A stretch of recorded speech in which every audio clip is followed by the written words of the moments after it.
Hello students, इस lecture में हम पढ़ेंगे मीन वर्सेस मीडियन। ठीक है, मीन को मीडियन से कंपेयर करेंगे। ठीक है, पेज नंबर है 9.23। Let's start. Mean versus median में इजी इन कैलकुलेशन देखते हैं। तो कैलकुलेशन में इजी कौन सा है? Median is easier to calculate as compare to mean. Median जो है वो ईजियर है। क्यों ईजियर है? क्योंकि उसमें कैलकुलेशन की बहुत कम रिक्वायरमेंट होती है। तो median is easier as compare to mean. Now fluctuation in sample. The general fluctuation of sampling affect the median to a greater extent than the mean. जो नॉर्मल फ्लक्चुएशन है सैम्पलिंग के, उसमें mean बहुत ज़्यादा affect होता है, median बहुत ज़्यादा अफेक्ट होता है, मीन बहुत कम अफेक्ट होता है। फिर algebraic treatment. Mean is definitely superior to median in terms of further algebraic treatment. It is possible to find out combined mean but not the combined median. अगर further हमें और कुछ अल्जेब्रिक ट्रीटमेंट करना है तो उसके लिए मीन ज़्यादा अच्छा होता है, क्योंकि मीन से आगे हम कंबाइन मीन निकाल सकते हैं, वहीं मीडियन से कोई कंबाइंड मीडियन नहीं निकलता। राइट, तो इस तरीके से हमने मीन वर्सेस मीडियन के 3 पॉइंट्स कर लिए हैं। अब फिफ्थ वाला करते हैं। फोर्थ वाला इतना इंपॉर्टेंट नहीं है, फिफ्थ करते हैं। तो effect of extreme values. Median may be more representative than arithmetic average due to the fact that it is not affected by the value of extreme values। मतलब क्या, मीडियन जो है वो एक्सट्रीम वैल्यू से affect नहीं होता, while mean जो है वो एक्सट्रीम वैल्यू से बहुत ज़्यादा अफेक्टेड होता है। तो इफेक्ट ऑफ एक्सट्रीम वैल्यूज़ हम इतना ही देख सकते हैं। Median is not affected by extreme values while mean is very much affected by extreme values.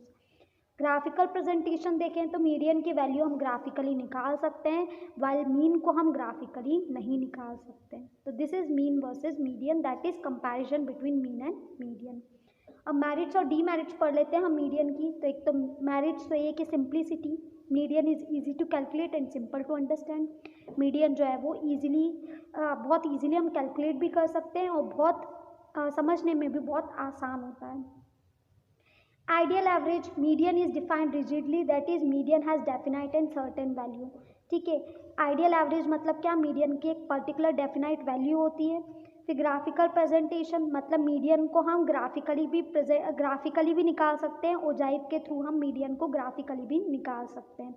Unaffected bye extreme values. Median जो है वो एक्सट्रीम वैल्यू से ज़्यादा अफेक्ट नहीं होता, क्योंकि मीडियन जो है हर वैल्यूज़ को इक्वल ट्रीटमेंट देता है, वाइल मीन जो है एक्सट्रीम वैल्यू से बहुत ज़्यादा अफेक्टेड होता है। फिफ्थ देखते हैं, possible even in case of incomplete data. Median can be calculate even when the data is incomplete.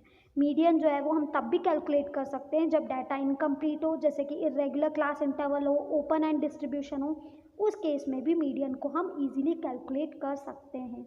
Right, 5 points are sufficient. Median के आपको 5 पॉइंट्स ही करना है। फिर appropriate for qualitative data. Qualitative data से भी हम मीडियन निकाल सकते हैं ग्राफ के थ्रू, वाइल मीन हम नहीं निकाल सकते क्वालिटेटिव डाटा से। क्वालिटेटिव मतलब क्या, ऑनेस्टी और ये सब चीज़ों को लेकर हम क्वालिटेटिव डाटा से हम मीडियन निकाल सकते हैं। तो this are the merits of median. आपको कोई भी 5 मेरिट्स करनी है मीडियन की। Now demerits of median. पहला है not based on all observation. Median being a positional average is not based on each and every item of distribution. क्योंकि median एक positional average है, यहाँ position को ज़्यादा फोकस किया जाता है, ये each and every item को नहीं देखता, ये तो सिर्फ उस position पे जो नंबर आ रहा है उसको ही ज़्यादा फोकस करता है। That's why it is not based on all observation. Affected by fluctuation in sampling. अगर सैम्पलिंग में कोई भी फ्लक्चुएशन हुई है, सैम्पलिंग में अगर आपने कोई भी नंबर गलत ले लिया है तो वो बहुत ज़्यादा अफेक्टेड होता है। ठीक है, फिर lack of further algebraic treatment है ना। मीडियन को हम फर्दर अल्जेब्रिक ट्रीटमेंट नहीं कर सकते, जैसे मीन से तो हम कंबाइंड मीन निकाल सकते हैं, वाइल मीडियन से हम कोई भी फर्दर अल्जेब्रिक ट्रीटमेंट नहीं कर सकते। नेक्स्ट आता है arrangement required. Since median is an average of position, therefore arranging the data in ascending और descending order of magnitude is time consuming in case of large number of observation. क्या होता है, median में हम सबको सबसे पहले इसको अरेंज करना होता है असेंडिंग या डिसेंडिंग ऑर्डर में। अब अगर डाटा बहुत बड़ा है तो उसको असेंडिंग और डिसेंडिंग ऑर्डर में अरेंज करने में बहुत टाइम लगता है। दैट्स वाई मीडियन क्योंकि पोजीशन पे बेस्ड है, उसको असेंडिंग और डिसेंडिंग ऑर्डर में अरेंज करना पड़ता है, और इस असेंडिंग और डिसेंडिंग ऑर्डर को अरेंज करने में ये टाइम कंज्यूमिंग होता है। क्यों? क्योंकि बहुत सारे नंबर ऑफ ऑब्जर्वेशन उस अगर बहुत सारे नंबर ऑफ ऑब्जर्वेशन हो तो median will be very time consuming, क्योंकि उसको हमको असेंडिंग और डिसेंडिंग ऑर्डर में अरेंज करना पड़ेगा।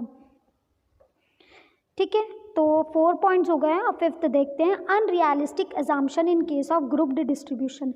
The formula for computation of medium in case of grouped frequency distribution is based on the assumption that observation in the median class are uniformly distributed. This assumption is rarely made in practice.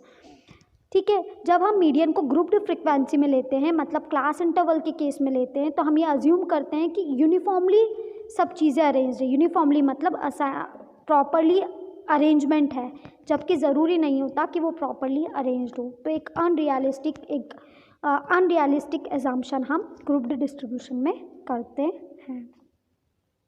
Right, application of medium requirement की ज़रूरत नहीं है, पर देख लेते हैं application of median मतलब क्या। एक तो ये क्वालिटेटिव नेचर में अगर डाटा है तो भी हम इसको अप्लाई कर सकते हैं, एक्सट्रीम वैल्यू से ज़्यादा अफेक्ट नहीं होता, और एक क्विक एस्टिमेट एवरेज से निकाल सकते हैं। मतलब एक क्विकली हमको एवरेज निकालना है तो बहुत ईजिली हम पोजीशन के बेसिस पे मीडियन से निकाल सकते हैं। तो एक क्विक एवरेज निकालना है तो एक्सट्रीम वैल्यू से ज़्यादा अफेक्ट होगा नहीं, और ऑब्जर्वेशन जो है वो क्वालिटेटिव होंगे तो भी हम मीडियन से निकाल सकते हैं। ठीक है, नेक्स्ट हम देखते हैं quartiles. Median is the value which splits the series into 2 equal parts. Median क्या करता है, पूरी सीरीज को 2 इक्वल पार्ट्स में डिवाइड करता है। तो मीडियन एक ऐसी वैल्यूज़ है, मीडियन एक ऐसी वैल्यूज़ नहीं, मीडियन एक ऐसी वैल्यू है जो पूरी सीरीज को 2 इक्वल पार्ट में बांटता है।